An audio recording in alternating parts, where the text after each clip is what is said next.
A new Wordle puzzle is online. Click on the link to play.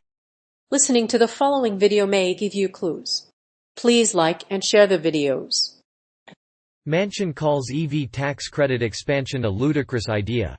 In a recent article, Joe Manchin called the idea of expanding the electric vehicle tax credit a ludicrous idea. He argued that it is unnecessary to have such an incentive until the country sells 200,000 EVs. In the meantime, GM and Ford are having no problem generating demand for EVs. However, his supporters point out that the EV tax credit is a credit, not a rebate. Manchin says EV tax credit expansion is ludicrous. The West Virginia senator is against expanding the electric vehicle tax credit. He said the waiting list for such cars is too long and called for the development of a hydrogen industry to help the transportation industry decarbonize. While many automakers are working to sell 1 million electric powertrains a year, they are still far from meeting that goal. While Tesla plans to sell at least 1 million vehicles in the world this year, its production rate has been far below demand. Joe Manchin, the coal millionaire, says that EV tax credit expansion is a waste of money. He argues that it would only benefit coal and natural gas producers and would further widen the gap between EVs and conventional vehicles. In fact, the expanded child tax credit, which is slated to be voted on next week, will also help the U.S. economy. However, Manchin is still not convinced by the benefits of an all-electric future while President Biden has proposed extending the $500 electric vehicle tax credit to new buyers. The Republican-backed Build Back Better plan has stalled. The bill would have increased the credit to $12,500, required the battery to be made in the United States, and eliminated EV credit caps. The current cap on EV tax credits is $200,000. As a result, Manchin's EV bill fails to achieve its goal. As far as Manchin's EV tax credit expansion is concerned, it is hard to see how he can support such an idea and still be a part of the Democratic Party. He has a history of torpedoing Democratic policy plans, which include the Better Cost Plan, a climate change regulation that will have a significant impact on clean energy deployment and carbon emissions research. In the end, Manchin will be a critical vote in the next Congress. In addition to a bill that would allow states to expand the electric vehicle tax credit, other bills have been introduced to increase its availability. Jackie Rosen and Louis Bacon co-chaired a similar bill in June. Most of the supporters of these bills are from California, the Tesla capital. While it is not clear which bill is the most important, the electric car industry needs these tax breaks to continue to grow and prosper. Biden wants to extend EV tax credit after 200,000 sold. Vice President Joe Biden wants to extend the EV tax credit after 200,000 sales. He described the incentive as a rebate at the point of sale, which would be available at dealerships and online. The administration has not revealed how the rebate will work. Most people who buy an electric vehicle do so because they have dedicated parking spaces to charge overnight.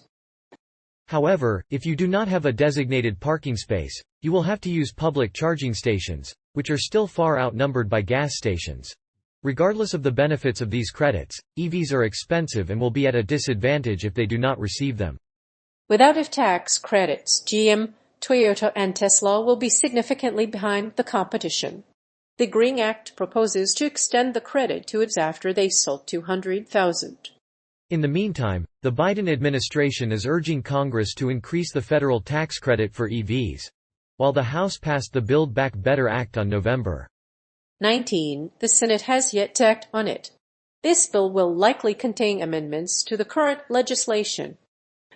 One of the proposed changes to IRC 30D, the federal EV tax credit, is a major component. The EV tax credit is part of the bill that President Biden hopes to pass. If it passes the Senate, it will require 50 yes votes and should be enacted before Christmas. EV tax credit is an important part of President Biden's climate policy. The transportation industry is the single largest source of carbon pollution in the United States, and he pledged to promote EV sales by helping union workers. And he also promised to protect the middle class. The United Auto Workers have not responded to our request for comment on the Biden proposal. Democratic Senator Joe Manchin's spokesperson Sam Runyon declined to comment on Biden's proposed amendment to extend the EV tax credit if there is no union provision. This is a significant change to the existing program. The new Build Back Better bill would extend the tax credit for electric vehicles made in the United States until 2026. As long as the vehicles are manufactured in a union plant, the base credit will increase by $500. It is unclear whether the incentive will be effective after 200,000 cars have been sold. This legislation will require congressional approval.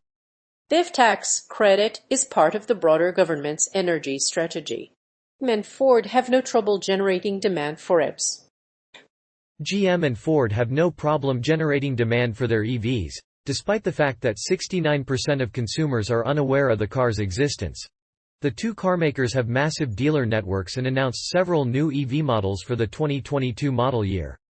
The company's electric vehicles include the Chevy Bolt, the GMC Hummer EV, and the Ford Mustang Mach-E. It is the first mainstream EV in the United States. The company recently announced that it plans to build two massive electric vehicle manufacturing facilities in Kentucky and Tennessee.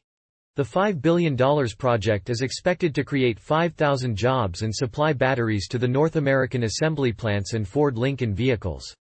The two megasites will be separate from the company's existing manufacturing plants.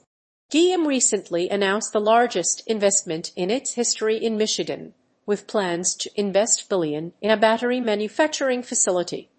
While the carmakers may have no trouble generating demand for EV vehicles, the problem is that they cannot completely ditch their dealers. Legacy automakers aren't interested in handling real estate obligations and logistics of moving their finished product from their plants to their customers' driveways. Dealers are experienced in local marketing and direct sales and have a proven track record of getting people into new cars as consumers move towards EVs. A key challenge will be making them affordable. GM and Ford will have no problem selling EVs at the entry-level price point. Moreover, they will have to adjust to the manufacturer's emission targets. While this may seem daunting, monthly sales figures are an indication of how sensitive consumers are to total cost of ownership, including upfront and long-term costs. Despite these challenges, both companies are confident in the future of electric vehicles and have announced plans to expand production capacity at their Detroit-based factory. In addition to this, both companies have made their logos more closely resemble an electrical plug. Ford has no trouble generating demand for their EVs, even in the face of increasing competition from Tesla. And their latest announcement is proof positive that they have no problem in generating demand for EVs. EV tax credit is a credit, not a rebate. The EV tax credit is calculated according to Internal Revenue Service Form 8936. A plug-in hybrid can qualify as an EV. It must have at least 5 kilowatt-hours of battery power. Every additional increases the tax credit by, which means you can get as much as $500 in credit. But don't let the EV tax credit fool you. It's only good for new cars. The EV tax credit only applies to plug-in electric vehicles that are capable of being charged from an external source. They must also be four-wheeled and not a heavy commercial truck. Unlike the rebate, the EV tax credit is not valid for regular hybrids. This is because regular hybrids are not electric. You must file a tax form for the year you bought the car.